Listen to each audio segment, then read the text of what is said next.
اچھا، اب ایک بڑا مسئلہ پیش آتا ہے، نوکری پیشہ ایسے افراد مارکیٹنگ کے لیے باہر نکلے ہوئے ہیں، شدید گرمی ہے،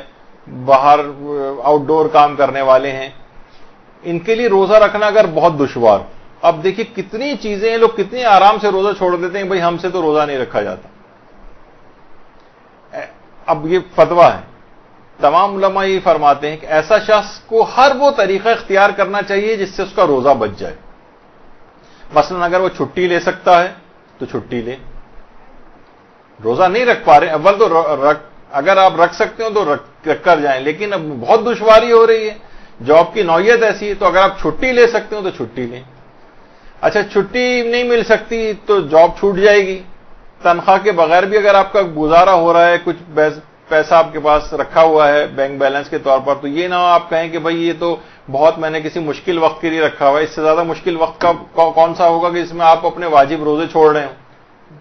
تو یہ اس موقع کے لیے اس پیسے کو استعمال کریں آپ. ٹھیک ہے، ایک مہینے کی اگر کسی کی جاب ایسی چھوٹتی لگتی رہتی ہے تو وہ جاب چھوڑ دے اور آرام سے گھر بیٹھے کام نہ کرے. اگر اتنا پیسہ اس کے پاس موجود ہے، اتنا مال موجود ہے کہ اس کا گزارا ہو جائے تو ٹھیک ہے، اس طرح سے گزارا کرے. بہت سے ایسے ہیں کہ جو ٹھیک ہے گزارا نہیں ہوگا لیکن آرام سے قرض مل جائے گا کسی سے، ایک مہینے کے لیے ہم قرض لے لیتے ہیں، بعد میں پھر جوائن کر لیں گے، تو ٹھیک ہے قرضہ لے کر اپنا گزارا کریں، جاب پہ نہ جائیں اور روزہ رکھیں گھر پہ بیٹھ کر.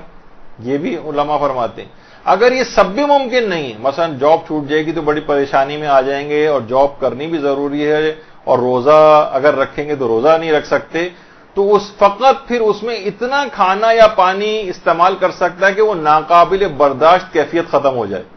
اور پھر پورے دن تمام روزہ توڑنے والے کاموں سے بھی اپنے آپ کو بچانا پڑے گا اور بعد رمضان اس روزے کی قضا بھی کرنا پڑے گی. یہ اتنا آسان مسئلہ نہیں کہ جو لوگ عام طور پر چھوڑ دیتے ہیں کہ بھائی جاب بڑی سخت ہے ہماری، ہم تو نہیں رکھ پاتے روزہ. بہت سارے ایسے افراد کے سوالات آتے ہیں تو وہ یہ کہتے ہیں کہ ہم تو نہیں رکھ پاتے، بھائی بڑا مشکل ہے ہمارے لیے، آپ کو اگر کبھی نکل کے کام کرنا پڑے تو آپ بڑے آرام سے بیٹھ کے جواب دے دیتے ہیں، ناراض ہونے لگتے ہیں. بلکہ بہت سے تو ایسے ہیں کہ یہاں تک ہے کہ وہ ایک صاحب ہیں، وہ خود بھی روزہ نہیں رکھتے اور اپنی بیوی کے اوپر ناراض ہوتے ہیں، جب میں نہیں رکھ رہا تو تم کیوں روزہ رکھ رہی ہو، اور اس کو بھی روزہ نہیں رکھنے دے رہے. اور بھائی وہ تو گھر میں بیٹھی ہوئی ہے تو آپ کو نہیں، اب جو بھی ان کو گلٹی ہوتے ہوں اور ان کو اچھا نہیں لگتا ہو، لیکن یہ تو اور زیادہ شرمندگی کی بات ہے. تو نوکری کی نوعیت اگر ایسی ہے کہ روزہ رکھنا اس کے لیے دشواری کا باعث ہے تو ان مراحل پہ عمل کرنا پڑے گا. ہر ممکن طریقہ استعمال کرے کہ جس سے اس کا روزہ بچ جائے. ممکن نہیں ہو چھٹی لے سکتا ہو چھٹی لے، تنخواہ کے بغیر گزارا کر سکتا ہو کرے، اور کام کیے بغیر رہ سکتا ہو گھر پہ، پیسہ موجود ہو گزارا ہو جائے گا، قرضہ لے کر کسی سے گزارا اپنا کر لے. اور اگر یہ سب کچھ ممکن نہ ہو اور جانا ضروری ہو اس کا، اور روزہ بھی رکھنا اس کے لیے بہت مشکل ہو، تو فقط اتنا معمولی سا 1-2 گھونٹ اگر وہ پانی کی جب وہ ناقابل برداشت کیفیت آئے یا غذا کے 2-3 لقمے کھا لے جس سے وہ اس کو کمزوری وغیرہ نہ ہو. بہت سے ایسے افراد ہوتے ہیں جیسے پائلٹ ہیں، وہ 10-10 گھنٹے یا 12-12 گھنٹے کی اکثر ان کی فلائٹس ہوتی ہیں، اور ان کو کچھ سیفٹی ریگولیشنز میں سے ہے کہ 10 گھنٹے وغیرہ کے اندر ان کے گلوکوز کے لیول ڈاؤن ہونے لگتے ہیں.